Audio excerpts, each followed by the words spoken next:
What's up, YouTube? What we got going on today? Fried stingray. That's what we got going on. Check this out. Y'all know what time it is.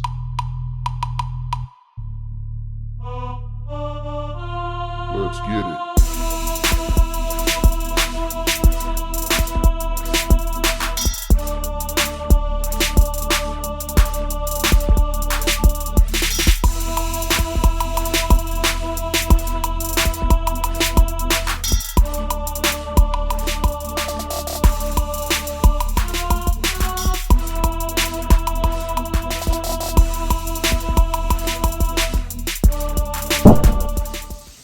You see that? That's a stingray. I caught about a 60-pound stingray this past summer. We had it in the freezer. We got it frying up right now. That's the end product. Let me show you what else we're working with. We got some grits. I put a little butter, salt, black pepper, cream. That's some good yellow grits. Over here we got stewed tomatoes. We're gonna put them stewed tomatoes on top of the grits. It's time for Sunday dinner. Stewed tomatoes, grits, fried stingray. We'll be eating good around here in just a minute. Let me tell you something. If you've never ate stingray before, it is absolutely delicious. I cannot believe we used to throw these things out.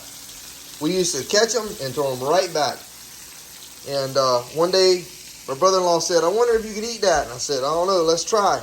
Ever since then, we ain't ever thrown a stingray back, man. I'm telling you, they are good eating. You catch one now, not no little dinner plate size one. I'm talking about, you know, one with some meat on him, you know.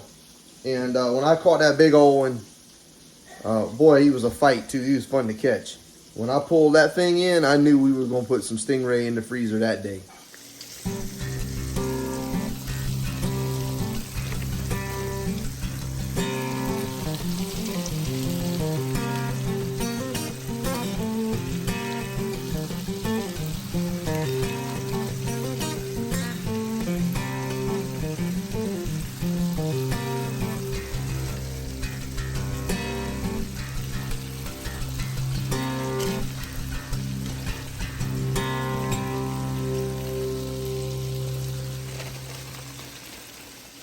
So let me share a little bit of details about the grits, okay?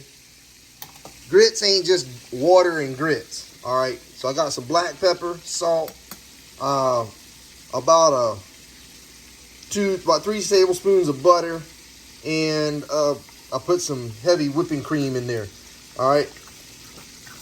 Every now and then you keep that pot on low, okay? Once it's got up to a boil, you turn that pot down on low.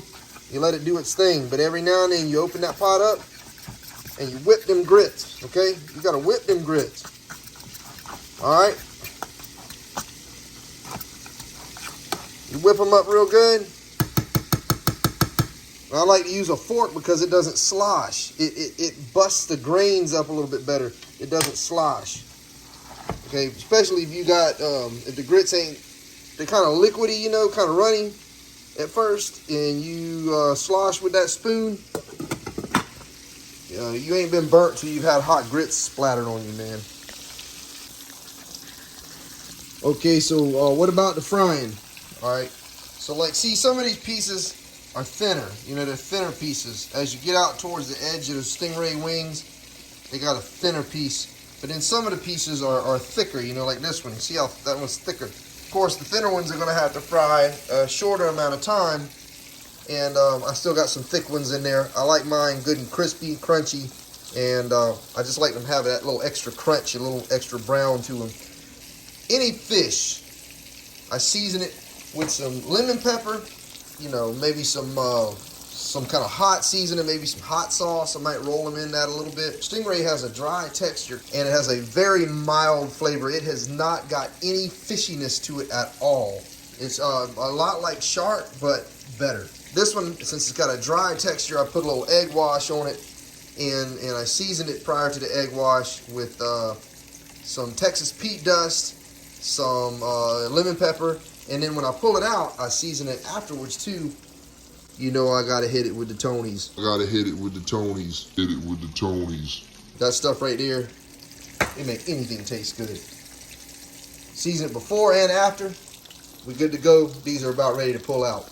One thing I'd like to mention, after I put those in and they were frying, I was getting these ready. So one thing to remember, okay, when you pull all that meat out, first of all, it takes a while for it to come back up to the regular temperature. But when you pull all that meat out, that oil is getting hot. All right. When you put this basically cold meat in, it cools it back down. If you sit there jibber jabbering and you got your meat frying and you ain't getting this batch ready while that one is frying, what's going to happen is you're going to have a lag time. It's going to take you longer to cook, and you're going to end up having to bread this and get it all ready while that oil is continuously getting hotter. You're going to end up burning your oil. So don't get distracted. While that was frying in here, I had this getting ready.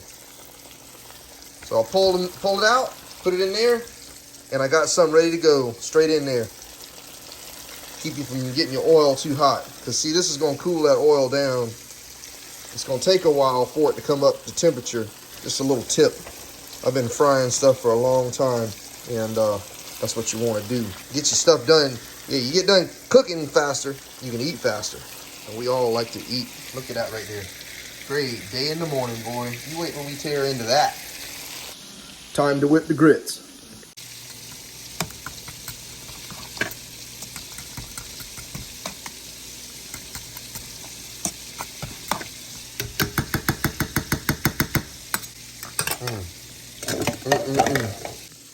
So, I picked some of this up at the St. Stephen IGA the other day, and it's pretty good.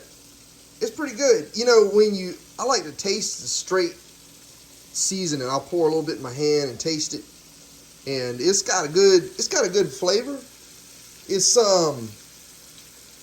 It didn't hit me like as being that great at first, but man, we coated some hot wings with this stuff, and it is really good. I also coated that fish meat before I put it in the egg wash. I coated it with this, and then I put some lemon pepper, and it tastes pretty good. It's got a good hotness to it. It puts a good spice to it. It doesn't have a lot of salt in it, so you might want to add some extra salt if you like to salt your stuff up good. All right, so here's a little pro tip. I want to show you something. What do you do with all that batter, all that flour and cornmeal when you get done? Well, do you throw it out? It's got little bits of meat in it, got some meat juice and all that junk. No, you don't throw it out. Here's what we do. Get you a wire strainer and a bowl. Take your bag that you just finished using, dump it all out in that strainer, okay? Take your strainer, and then you hold it at an angle, gently toss it in the bowl. Watch this.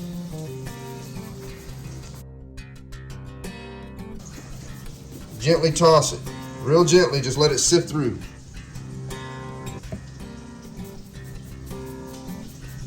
Keep going. See it disappearing?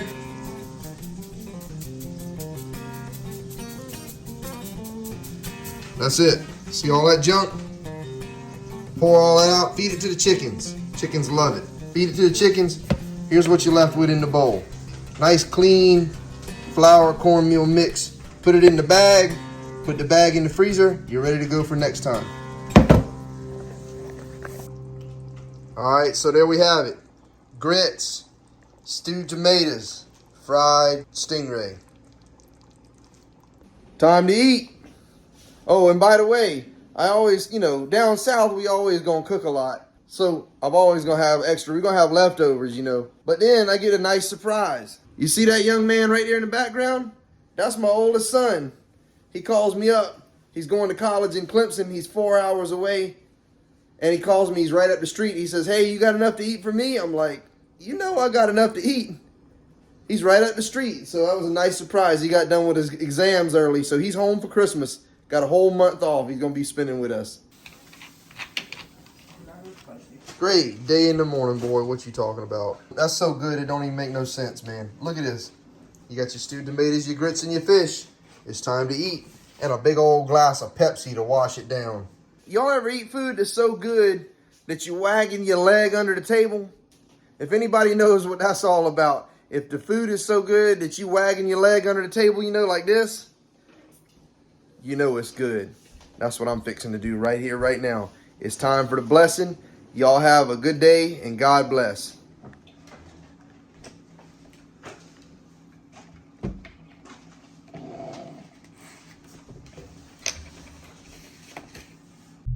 Y'all know what time it is.